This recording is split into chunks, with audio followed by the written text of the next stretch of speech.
Qadim zamonda ikki do'st ov qilish uchun o'rmonga boribdi. Tasodifan ularga ayiq ro'para bo'libdi.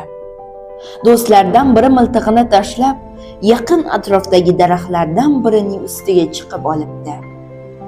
Ikkinchisi o'zini o'likka solib, yerga nafas olmay yotib olibdi.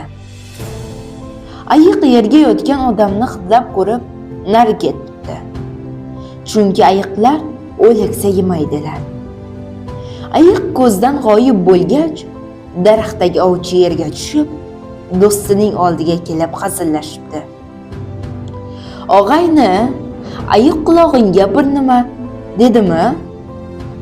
Do'sti unga, "Ha, do'st tanlashda adashibsan", dedi, deb javob beribdi.